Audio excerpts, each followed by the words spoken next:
আসসালামু আলাইকুম ভিউয়ার্স। আশা করি সবাই ভালো আছেন, সুস্থ আছেন। এই ফোনটি দেখতে পাচ্ছেন, এটি হচ্ছে Redmi 10।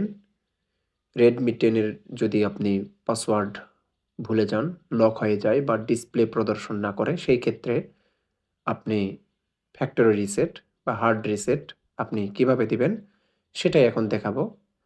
তো আপনারা সাথেই থাকুন। এখানে পাওয়ার বাটন এবং ভলিউম আপ বাটন একসঙ্গে প্রেস করে ধরে রাখবেন। যতক্ষণ রেডমি বা মি প্রদর্শন না করবে ডিসপ্লেতে, ততক্ষণ পর্যন্ত ধরে রাখবেন। আমি ধরে রাখছি।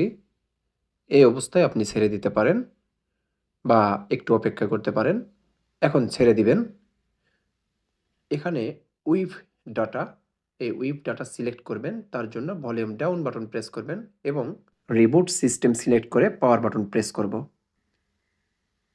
একটু সময় অপেক্ষা করব। তারপর এইরকম অ্যারো বাটন আসবে, হোম বাটন, এখানে ক্লিক করব। এখানে ল্যাঙ্গুয়েজ সিলেক্ট করব, ইংলিশ সিলেক্ট করাই থাকবে। আমরা এই অ্যারোতে ক্লিক করব, রাইট অ্যারো। তারপর এখান থেকে রিজন সিলেক্ট করাই থাকবে, যদি না থাকে তাহলে সিলেক্ট করে দিবেন। তারপর এখানে একটা চেক মার্ক দিয়ে দিবেন। তারপর আবার অ্যারো বাটনে প্রেস করবেন।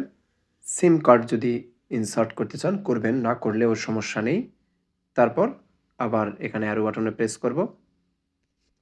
ওয়াইফাই যদি থাকে তাহলে সেটা কানেক্ট করে দিবেন, না হলে স্কিপ করবেন। আমি কানেক্ট করে দিচ্ছি। পাসওয়ার্ড দিয়ে আপনি কানেক্ট করবেন। কানেক্ট করলাম।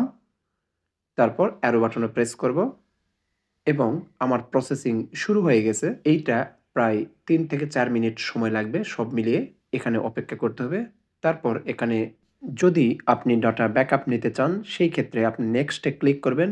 নেক্সটে ক্লিক করার পর একটা প্রসিডিউর দেখানো হবে। সেই প্রসিডিউর অনুযায়ী আপনি এই ফোন থেকে সিনক্রোনাইজ করে আরেকটা ফোনে আপনি ডাটা ব্যাকআপ নিতে পারবেন।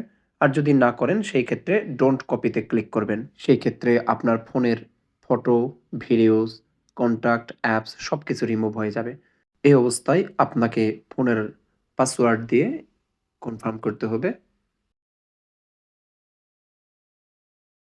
এবং আপনাকে মেইল দিতে বলা হচ্ছে। যদি মেইল অ্যাকাউন্ট থাকে তাহলে এখান থেকেই দিবেন, আর না হলে স্কিপ করে যাবেন। পরবর্তীতে আপনি মেইল দিয়ে লগইন করে নিতে পারবেন গুগল। আমরা নেক্সট ক্লিক করব। এখানে আপনি নেক্সট ক্লিক করবেন। এখানে আপনাকে ২ থেকে ৩ মিনিট অপেক্ষা করতে হবে, প্রসিডিউর কমপ্লিট হবে।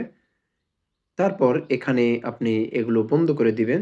যেগুলো বন্ধ করা সম্ভব সবগুলো এগুলো বন্ধ করবেন। এগুলো প্রয়োজন নেই একসঙ্গে এগুলো ইনস্টল হওয়ার কোনো প্রয়োজন নেই। আমি এগুলো বন্ধ করে দিচ্ছি। যেগুলো বন্ধ করা যাবে,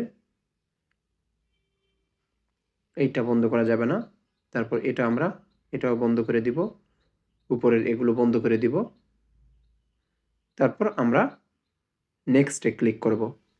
এখানে আপনি ফোনটি কোনভাবে ইউজ করতে চাচ্ছেন, ক্লাসিক এবং যে মোডে ইউজ করতে চান সেটা এখানে সিলেক্ট করবেন এবং নেক্সট দিবেন। আমার প্রসিডিউর শেষ পর্যায়ে। তো আমার রিসেট কমপ্লিট। আশা করি ভিডিওটি আপনাদের উপকারে আসবে। ভিডিওটি যদি ভালো লাগে তাহলে অবশ্যই লাইক, কমেন্ট, শেয়ার করবেন। আর সাবস্ক্রাইব করতে ভুলবেন না। আপনাদের সাবস্ক্রাইব আমাদের কাজের অনুপ্রেরণা যোগায়।